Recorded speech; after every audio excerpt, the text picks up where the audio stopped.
Hello guys, Assalamu alaikum. This is Mehwish here, your coach. Guys, today I wanted to come in and talk a little about a post that I had made earlier, and that is about awakening.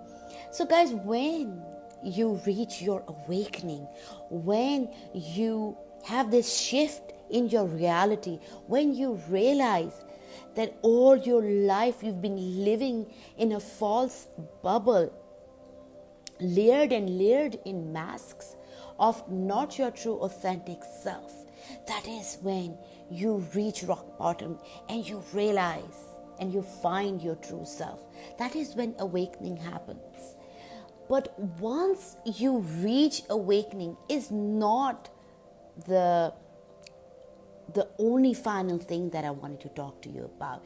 Is it is a point when you reach your awakening, when you reach your reality, when you actually understand that you're finding your true self, that there is someone inside of you that is waiting to come out of you, right?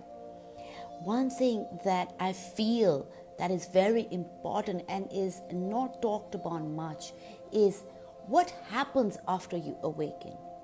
When you see the light at the end of the tunnel, is that all? Is that where it all stops? And the answer is absolutely not. When you see that there is light at the end of the tunnel, now you have to walk towards that light. You have to embrace that light, right?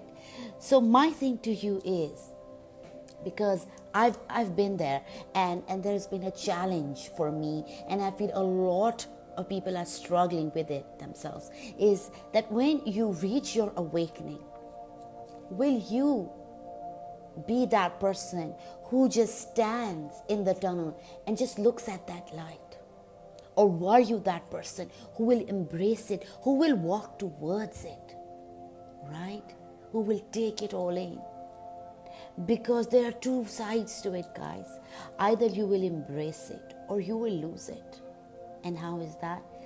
I see a lot of people that when they meet their true self, they again adapt to their old self. They again get sucked into their old self, into their old pattern of belief around themselves. And that is that now they live a bitter life of self-rejection and self-blaming. Why didn't I know this? I wish I had known this. I was so stupid. I was so this. And there is this whole self-negative narrative that you give yourself. And that is it. And then you do not really, you do see the light really, but you do not walk towards it. You do not enter into it. And the other thing is that when you awaken and you realize, yes, this was done to me. This was done to me because of childhood conditioning, societal conditioning. X, Y, Z played a huge, massive role in my destruction today, right? It was the conditioning to be blamed, not you. So now you become this other bitter person who lives a life of blaming, or finding an excuse now to blame, to just do the shift of blame. So now you live your life in another bitter world, and that is the blaming card. You blame, oh, this is the society, it was the culture is like that, the society is like that is why I'm so messed up, that is why my life got messed up. And that is the only truth you live with. Guys, when true awakening happens, you have to embrace it all the pieces that come along with it. You have to embrace it. You have to accept it. And then you have to learn to love and forgive and accept yourself. Embrace that light within you. Embrace that light. Do not stop there, please. Take the time. Take as much time it takes you. But embrace the light. Walk out of the tunnel. Walk out of the darkness into the light. When you see the light, embrace it. Walk towards it and accept it for as it is. That is what true awakening is. and looks like.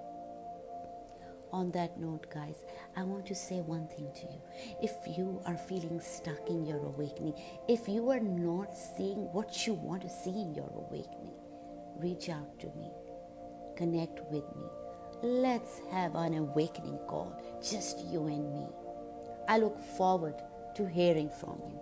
I'm sending you love, light, and prayers. Take good care of yourself. Bye-bye.